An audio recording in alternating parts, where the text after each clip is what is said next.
प्रियपुत्राय पूर्वा सन्ध्या प्रवर्तते। उत्तिष्ठ गजराजस्य कर्तव्यं लोकपालनम्। उत्तिष्ठो उत्तिष्ठ विघ्नेश उत्तिष्ठ गणनायक। उत्तिष्ठ गिरिजापुत्रा जगतां मङ्गलं कुरु। श्रीकाणीपाकवरसिद्धिविनायकत्वं प्रीत्याद्य जागृहि कुरु प्रियमङ्गलानि। त्रैलोक्यरक्षणकराणि महोज्ज्वलानि। श्रीमद्विनायक विभो तव सुप्रभातम्। श्रीमद्विहारपुरवास शिवात्मजाता कुपोद्भवाद्भुतविलास स्वयंभुमूर्ते। श्रीदेव शङ्खलिखिताश्रितपादपद्मा श्रीमद्विनायक विभो तव सुप्रभातम्। श्रीनारिकेलवनशोभितपुष्टिगात्र क्षीराब्धिसिक्तशुभविग्रह तत्त्वमूर्ते। दिव्याङ्गमूषिकसुवाहनमोदरूप श्रीमद्विनायक विभो तव सुप्रभातम्। श्रीकाणीपाकवरभूतलवासतुष्ट हे आदिपूज्य अरुणारुणभानुतेज। प्राचीदिसाम्बरमिदं रविकान्तिनिष्टं श्रीमद्विनायक विभो तव सुप्रभातम्। श्रीबाहुदा शुभतरङ्गसुबाहुदत्ता सुस्निग्धशीतला कणानपि सङ्गृहीत्य। प्रभातवायुरिह यास्यति सेवनाय श्रीमद्विनायक विभो तव सुप्रभातम्। गौरीकराम्बुजसुलालितदिव्यवक्त श्रीकण्ठमानसमुदाकरमोदरूप। कैलासशैलशिखरस्थितबालबानो श्रीमद्गणेश्वर विभो तव सुप्रभातम्। दुर्वाङ्कुराणि जलजानि सुपुष्पकाणि बिल्वानि पूजानविधौ च सुसज्जितानि। नित्यार्चनोत्सुकमदोत्कटवारणास्ये श्रीमद्गणेश्वर विभो तव सुप्रभातम्। हृत्कूपमध्य समुपस्थितचित्स्वरूप कूटस्थतत्त्वमिदमेव हि बोधनेन। त्वामत्र भासि विदधासि समस्तशोभान् श्रीमद्गणेश्वर विभो तव सुप्रभातम्। श्रीमुत्कलाख्यमुनुसन्निधसच्चरित्र वासिष्ठगृत्समदमुख्य ऋषीश्वरीड्या। वेदोक्तदेवगणमन्त्रगणानिनाद श्रीमद्गणेश्वर विभो तव सुप्रभातम्।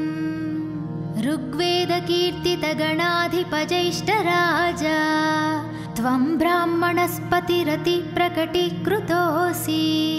आधर्वशीर्षमनुमन्त्रितदिव्यमूर्ते श्रीमद्गणेश्वर विभो तव सुप्रभातम्। ब्रह्मादिदेव परिकीर्तितवेदपाठ त्वत्सूर्पकर्णकुहरौ प्रविशन्ति देवा। श्रुत्याधुनैव परिपालय धर्मसङ्घान् श्रीवल्लभेश भगवान् तव सुप्रभातम्। हेरम्बलम्ब जठराद्भुतदिव्यगात्र प्रारम्भपूजनमिदं दयाय गृहीत्वा। सर्वाशुभानि परिनाशय सर्वपुत्र श्रीवल्लभेश भगवान् तव सुप्रभातम्। भानुदयेन न हि दृश्यति चन्द्रबिम्बम् त्वत्फलदेशशशिरेव विभाति नित्यम्। सत्स्वरूपनिगमागमसन्नुताङ्ग्रे श्रीवल्लभेश भगवान् तव सुप्रभातम्। कालाग्निरुद्रसुतकालनियामकत्वं कालानुकूलफलदोऽसि कलामयोऽसि। कल्याणकारककलाधरशेखरोऽसि श्रीवल्लभेश भगवान् तव सुप्रभातम्। उग्रस्वरूप रिपुनाशक उग्रपुत्र सौम्योऽसि सोमविनुतोऽसि प्रशान्तरूप। सर्वेश सर्वफलकारक सर्वमूर्ते श्रीवल्लभेश भगवान् तव सुप्रभातम्। दारिद्र्यदुःखभयभञ्जन दक्ष स्वामिन् तारुण्यविग्रहधनाधिफलप्रदायिन् लावण्यमञ्जुलकलानि त्वरञ्जितास्य हे विघ्ननाथ भगवान् तव सुप्रभातम्। गम्भीरतुष्टगणराजगकार पूजा गान्धर्वगानपरिवर्तितनादमूर्ते गाङ्गेयगण्यगणिताधिककलास्वरूप श्रीमद्विनायक विभो तव सुप्रभातम्। मूलादिचक्रनिलयाच्युतयोगमूर्ते त्वमादिदेवमनुचिन्त्य तरन्ति भक्ताः रागादिदोषपरिहारक वेदवेद्या हे विघ्ननाथ भगवान् तव सुप्रभातम्। लक्षादिशक्तियुत शक्तिगणेश्वरोऽसि दिव्याक्षरोऽसि शुभमन्त्रविराजितोऽसि तन्त्राधिभिरुत्ननतेष्टदवल्लभेश हे विघ्ननाथ भगवान् तव सुप्रभातम्। नागोपवीतधरनाद विनोदचित्ता नागास्य नासितमहाज्ञनतानुरक्ता आनन्दतुन्दिलतनो बहिरान्तरास्ता हे विघ्ननाथ भगवान् तव सुप्रभातम्। भद्रे भवृक्त नवभद्रदा भद्रतेज रुद्रप्रियात्मज मदद्रव शक्तियुक्ता अद्रीसजा मधुरवत्सलता निधाना हे विघ्ननाथ भगवान् तव सुप्रभातम्। सर्वार्थसिद्धिफलदायका बुद्धिदायिन् विघ्नाद्रिवज्रपरिपूज्य चतुर्थिकाले भद्रं पदं दिशसि भक्तगणनार्धितोऽसि हे विघ्ननाथ भगवान् तव सुप्रभातम्।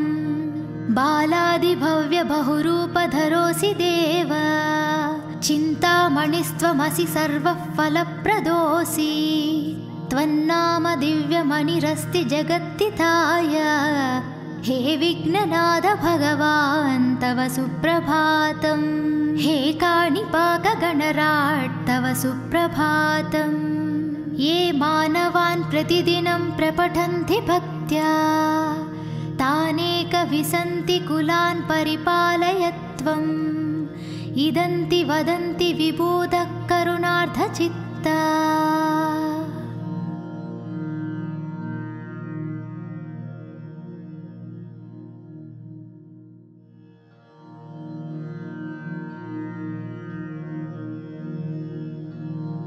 ॐ पार्वती प्रियपुत्राय पूर्वा सन्ध्या प्रवर्तते उत्तिष्ठ गजराजस्य कर्तव्यं लोकपालनम्। उत्तिष्ठो उत्तिष्ठ विघ्नेश उत्तिष्ठ गणनायक उत्तिष्ठ गिरिजापुत्रा जगतां मङ्गलं कुरु। श्रीकाणीपाकवरसिद्धिविनायकत्वम् प्रीत्याद्य जागृहि कुरु प्रियमङ्गलानि त्रैलोक्यरक्षणकराणि महोज्ज्वलानि श्रीमद्विनायक विभो तव सुप्रभातम्। श्रीमद्विहारपुरवास शिवात्मजाता कुपोद्भवाद्भुतविलास स्वयंभुमूर्ते श्रीदेवशङ्खलिखिताश्रितपादपद्मा श्रीमद्विनायक विभो तव सुप्रभातम्। श्रीनारिकेलवनशोभितपुष्टिगात्र क्षीराब्धिषिक्तशुभविग्रहतत्त्वमूर्ते दिव्याङ्गमूषिकसुवाहनमोदरूप श्रीमद्विनायक विभो तव सुप्रभातम्। श्रीकाणीपाकवरभूतलवासतुष्ट हे आदिपूज्य अरुणारुणभानुतेज प्राचीदिसाम्बरमिदं रविकान्तिनिष्टम् श्रीमद्विनायक विभो तव सुप्रभातम्। श्रीबाहुदा सुभतरङ्गसुबाहुदत्ता सुस्निग्धशीतलाकणानपि सङ्गृहीत्य प्रभातवायुरिह यास्यति सेवनाय श्रीमद्विनायकविभो तव सुप्रभातम्। गौरीकराम्बुजसुलालितदिव्यवक्ता श्रीकण्ठमानसमुदाकरमोदरूपा कैलासशैलशिखरस्थितबालबानो श्रीमद्गणेश्वर विभो तव सुप्रभातम्। दुर्वाङ्कुराणि जलजानि सुपुष्पकाणि बिल्वानि पूजानविधौ च सुसज्जितानि नित्यार्चनोत्सुकमदोत्कटवारणास्ये श्रीमद्गणेश्वर विभो तव सुप्रभातम्। हृत्कूपमध्य समुपस्थितचित्स्वरूप कूटस्थतत्त्वमिदमेव हि बोधनेन त्वामत्र भासि विदधासि समस्तशोभान् श्रीमद्गणेश्वर विभो तव सुप्रभातम्। श्रीमुत्कलाख्यमुनुसन्नितसच्चरित्र वासिष्ठगृत्स्यमदमुख्य ऋषीश्वरीड्या वेदोक्तदेवगणमन्त्रगणानिनाद श्रीमद्गणेश्वर विभो तव सुप्रभातम्। ऋग्वेदकीर्तितगणाधिपजैष्ठराजा त्वं ब्राह्मणस्पतिरतिप्रकटीकृतोऽसि आधर्वशीर्षमनुमन्त्रितदिव्यमूर्ते श्रीमद्गणेश्वर विभो तव सुप्रभातम्। ब्रह्मादिदेव परिकीर्तितवेदपाठ त्वत्सूर्पकर्णकुहुरौ प्रविशन्ति देवा श्रुत्याधुनैव परिपालय धर्मसङ्घान् श्रीवल्लभेश भगवान् तव सुप्रभातम्। हेरम्बलम्ब जठराद्भुतदिव्यगात्रा प्रारम्भपूजनमिदं दयाय गृहीत्वा सर्वाशुभानि परिनाशय सर्वपुत्रा श्रीवल्लभेश भगवान् तव सुप्रभातम्।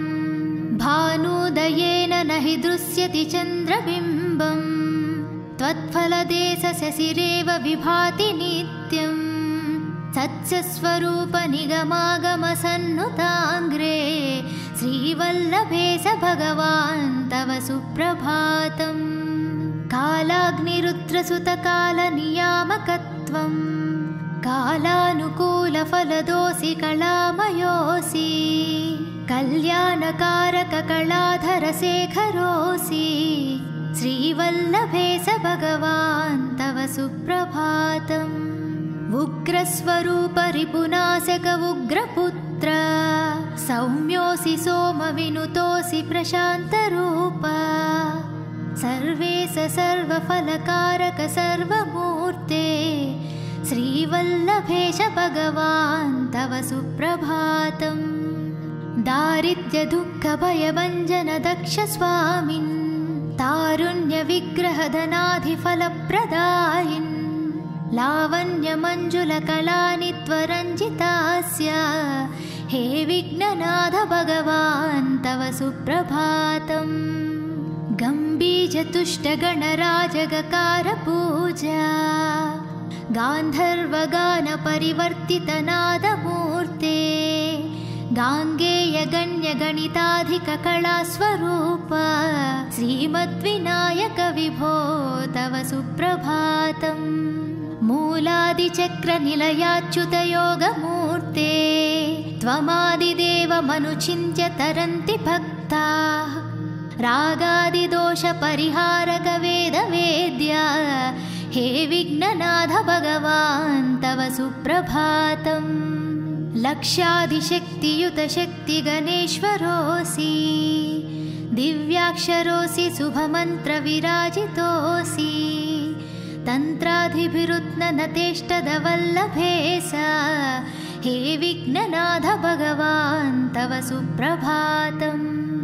नागोपवीतधरनाद विनोदचित्ता नागास्य नासितमहाज्ञनतानुरक्ता आनन्दतुन्दिलतनो बहिरान्तरास्ता हे विघ्ननाथ भगवान् तव सुप्रभातम् भद्रे भवृक्त नवभद्रदा भद्रतेज रुद्रप्रियात्मज मदद्रवशक्तियुक्ता अद्रिसजा मधुरवत्सलता निधाना हे विघ्ननाथ भगवान् तव सुप्रभातम् सर्वार्थसिद्धिफलदायका बुद्धिदायिन् विघ्नाद्रिवज्र परिपूज्य चतुर्थिकाले भद्रं पदं दिशसि भक्तगणनार्थितोऽसि हे विघ्ननाथ भगवान् तव सुप्रभातम् बालादिभव्य बहुरूपधरोऽसि देव चिन्तामणिस्त्वमसि सर्वः फलप्रदोऽसि त्वन्नाम दिव्यमणिरस्ति जगत्तिताय हे विघ्ननाथ भगवान् तव सुप्रभातम् हे काणिपाकगणराट् तव सुप्रभातम् ये मानवान् प्रतिदिनं प्रपठन्ति भक्त्या तानेकविसन्ति कुलान् परिपालय त्वम् इदन्ति वदन्ति विबुधः करुणार्धचित्ता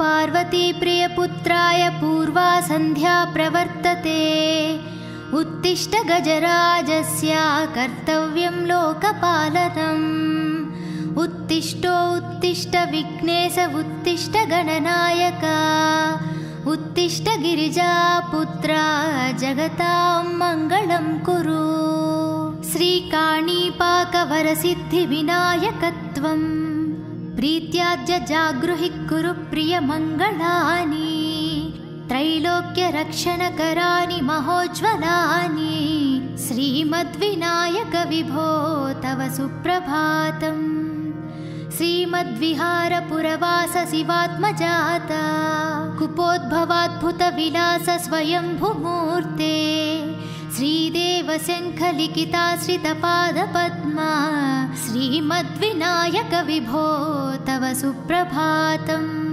श्रीनारिकेलवनशोभितपुष्टिगात्र क्षीराब्धिसिक्तशुभविग्रह तत्त्वमूर्ते दिव्याङ्गमूषिकसुवाहनमोदरूप श्रीमद्विनायक विभो तव सुप्रभातम् श्रीकाणीपाकवरभूतलवासतुष्ट हे आदिपूज्य अरुणारुणभानुतेज प्राचीदिशाम्बरमिदं रविकान्तिनिष्टम् श्रीमद्विनायक विभो तव सुप्रभातम् श्रीबाहुदा शुभतरङ्गसुबाहुदत्ता सुस्निग्धशीतला कणानपि सङ्गृहीत्य प्रभातवायुरिह यास्यति सेवनाय श्रीमद्विनायक विभो तव सुप्रभातम् गौरीकराम्बुजसुलालितदिव्यवक्त श्रीकण्ठमानसमुदाकरमोदरूप कैलासशैलशिखरस्थितबालबानो श्रीमद्गणेश्वर विभो तव सुप्रभातम् दुर्वाङ्कुराणि जलजानि सुपुष्पकाणि बिल्वानि पूजानविधौ च सुसज्जितानि नित्यार्चनोत्सुकमदोत्कटवारणास्ये श्रीमद्गणेश्वर विभो तव सुप्रभातम् हृत्कूपमध्य समुपस्थितचित्स्वरूप कूटस्थतत्त्वमिदमेव हि बोधनेन त्वामत्र भासि विदधासि समस्तशोभान् श्रीमद्गणेश्वर विभो तव सुप्रभातम् श्रीमुत्कलाख्यमुनुसन्नितसच्चरित्र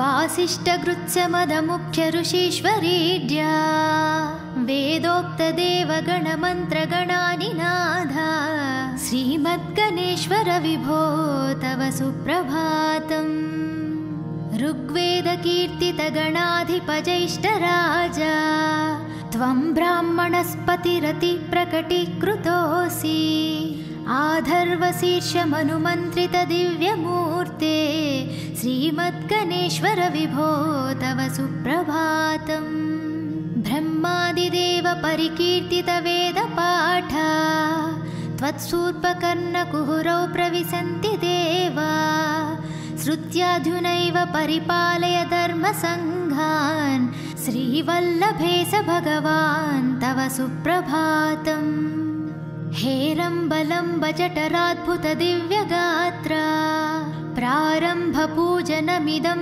दयाय गृहीत्वा सर्वाशुभानि परिनाशय सर्वपुत्रा श्रीवल्लभेश भगवान् तव सुप्रभातम् भानुदयेन न हि दृश्यति चन्द्रबिम्बम् त्वत्फलदेशशशिरेव विभाति नित्यम् सत्स्वरूप निगमागमसन्नुताङ्ग्रे श्रीवल्लभेश भगवान् तव सुप्रभातम् कालाग्निरुद्रसुतकालनियामकत्वम् कालानुकूलफलदोऽसि कलामयोऽसि कल्याणकारककलाधरशेखरोऽसि श्रीवल्लभेश भगवान् तव सुप्रभातम् उग्रस्वरूप रिपुनाशक उग्रपुत्र सौम्योऽसि सोमविनुतोऽसि प्रशान्तरूप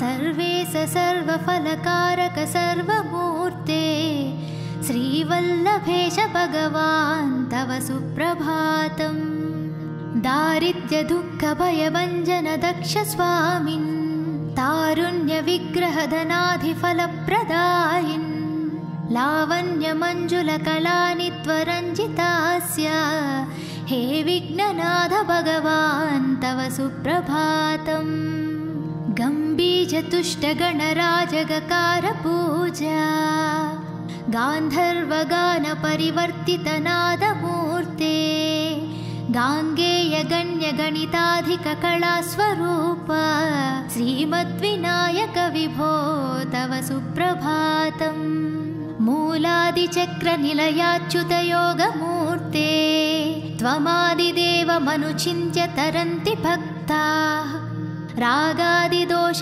परिहारक वेदवेद्या हे विघ्ननाथ भगवान् तव सुप्रभातम् लक्षाधिशक्तियुत शक्ति गणेश्वरोऽसि दिव्याक्षरोऽसि शुभमन्त्र विराजितोऽसि तन्त्राधिभिरुत्नतेष्टदवल्लभेश हे विघ्ननाथ भगवान् तव सुप्रभातम् नागोपवीतधरनाद विनोद चित्ता नागास्य नासित महाज्ञनतानुरक्ता आनन्दतुन्दिलतनो बहिरान्तरास्ता हे विघ्ननाथ भगवान् तव सुप्रभातम् भद्रे भवृक्त नवभद्रदा भद्रतेज रुद्रप्रियात्मज मदद्रव शक्तियुक्ता अद्रिसजा मधुरवत्सलता निधाना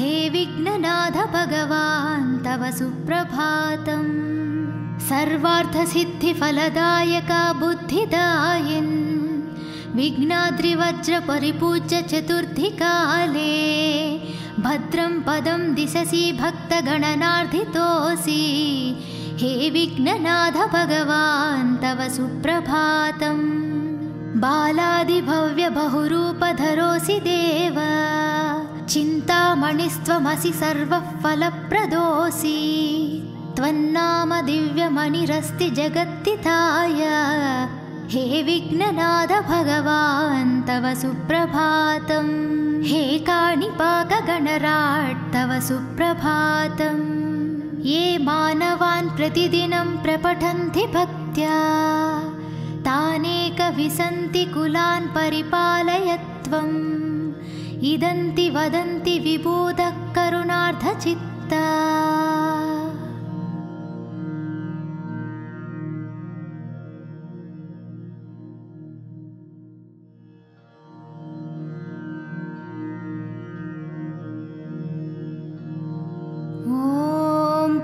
प्रजापति प्रियपुत्राय पूर्वा सन्ध्या प्रवर्तते उत्तिष्ठ गजराजस्य कर्तव्यं लोकपालनम् उत्तिष्ठो उत्तिष्ठ विघ्नेश उत्तिष्ठ गणनायक उत्तिष्ठ गिरिजापुत्रा जगतां मङ्गलं कुरु। श्रीकाणीपाकवरसिद्धिविनायकत्वं प्रीत्याद्य जागृहि कुरु प्रियमङ्गलानि त्रैलोक्यरक्षणकराणि महोज्ज्वलानि श्रीमद्विनायक विभो तव सुप्रभातम्। श्रीमद्विहारपुरवास शिवात्मजाता कुपोद्भवाद्भुतविलास स्वयंभुमूर्ते श्रीदेवशङ्खलिखिताश्रितपादपद्मा श्रीमद्विनायक विभो तव सुप्रभातम्। श्रीनारिकेलवनशोभितपुष्टिगात्र क्षीराब्धिषिक्तशुभविग्रहतत्त्वमूर्ते दिव्याङ्गमूषिकसुवाहनमोदरूप श्रीमद्विनायक विभो तव सुप्रभातम्। श्रीकाणीपाकवरभूतलवासतुष्ट हे आदिपूज्य अरुणारुणभानुतेज प्राचीदिशाम्बरमिदं रविकान्तिनिष्टं श्रीमद्विनायक विभो तव सुप्रभातम्। श्रीबाहुदा शुभतरङ्गसुबाहुदत्ता सुस्निग्धशीतला कणानपि सङ्गृहीत्य प्रभातवायुरिह यास्यति सेवनाय श्रीमद्विनायक विभो तव सुप्रभातम्। गौरीकराम्बुजसुलालितदिव्यवक्ता श्रीकण्ठमानसमुदाकरमोदरूप कैलासशैलशिखरस्थितबालबानो श्रीमद्गणेश्वर विभो तव सुप्रभातम्। दुर्वाङ्कुराणि जलजानि सुपुष्पकाणि बिल्वानि पूजानविधौ च सुसज्जितानि नित्यार्चनोत्सुकमदोत्कटवारणास्ये श्रीमद्गणेश्वर विभो तव सुप्रभातम्। हृत्कूपमध्य समुपस्थितचित्स्यरूप कूटस्थतत्त्वमिदमेव हि बोधनेन त्वामत्र भासि विदधासि समस्तशोभान् श्रीमद्गणेश्वर विभो तव सुप्रभातम्। श्रीमुत्कलाख्यमुनुसन्नितसच्चरित्र वासिष्ठगृत्स्यमदमुख्य ऋषीश्वरीड्या वेदोक्तदेवगणमन्त्रगणानिनाद श्रीमद्गणेश्वर विभो तव सुप्रभातम्। ऋग्वेदकीर्तितगणाधिपजैष्ठराजा त्वं ब्राह्मणस्पतिरतिप्रकटीकृतोऽसि आधर्वशीर्षमनुमन्त्रितदिव्यमूर्ते श्रीमद्गणेश्वर विभो तव सुप्रभातम्। ब्रह्मादिदेव परिकीर्तितवेदपाठ त्वत्सूर्पकर्णकुहुरौ प्रविशन्ति देवा श्रुत्याधुनैव परिपालय धर्मसङ्घान् श्रीवल्लभेश भगवान् तव सुप्रभातम्। हेरम्बलम्बजठराद्भुतदिव्यगात्र प्रारम्भपूजनमिदं दयाय गृहीत्वा सर्वाशुभानि परिनाशय सर्वपुत्र श्रीवल्लभेश भगवान् तव सुप्रभातम्। भानुदयेन न हि दृश्यति चन्द्रबिम्बम् त्वत्फलदेशशशिरेव विभाति नित्यम् सत्स्वरूपनिगमागमसन्नुताङ्ग्रे श्रीवल्लभेश भगवान् तव सुप्रभातम्।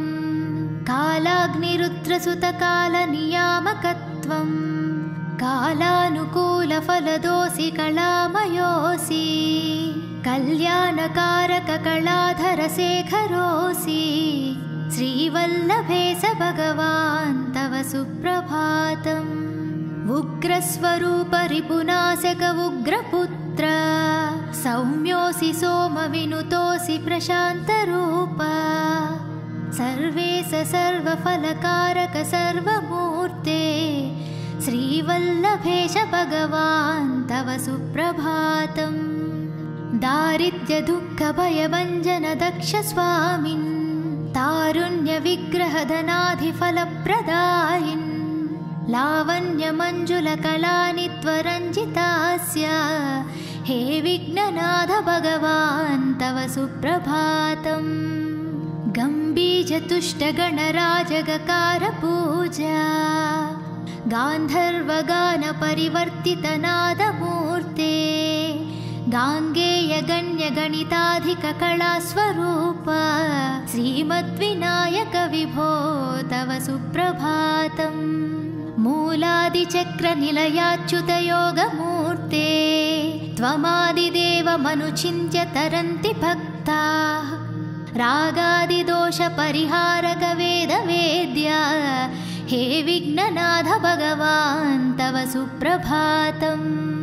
लक्षाधिशक्तियुत शक्तिगणेश्वरोऽसि दिव्याक्षरोऽसि शुभमन्त्रविराजितोऽसि तन्त्राधिभिरुत्ननतेष्टदवल्लभेश हे विघ्ननाथ भगवान् तव सुप्रभातम्। नागोपवीतधरनाद विनोदचित्ता नागास्य नासितमहाज्ञनतानुरक्ता आनन्दतुन्दिलतनो बहिरान्तरास्ता हे विघ्ननाथ भगवान् तव सुप्रभातम्। भद्रे भवृक्त नवभद्रदा भद्रतेज रुद्रप्रियात्मज मदद्रवशक्तियुक्ता अद्रिसजा मधुरवत्सलता निधाना हे विघ्ननाथ भगवान् तव सुप्रभातम्। सर्वार्थसिद्धिफलदायका बुद्धिदायिन् विघ्नाद्रिवज्रपरिपूज्य चतुर्थीकाले भद्रं पदं दिशसि भक्तगणनार्थितोऽसि हे विघ्ननाथ भगवान् तव सुप्रभातम्। बालादिभव्यबहुरूपधरोऽसि देव चिन्तामणिस्त्वमसि सर्वः फलप्रदोऽसि त्वन्नाम दिव्यमणिरस्ति जगत्तिताय हे विघ्ननाथ भगवान् तव सुप्रभातम्। हे काणिपाकगणराट् तव सुप्रभातम्। ये मानवान् प्रतिदिनं प्रपठन्ति भक्त्या तानेकविसन्ति कुलान् परिपालय त्वम्। इदन्ति वदन्ति विबोधः करुणार्धचित्ता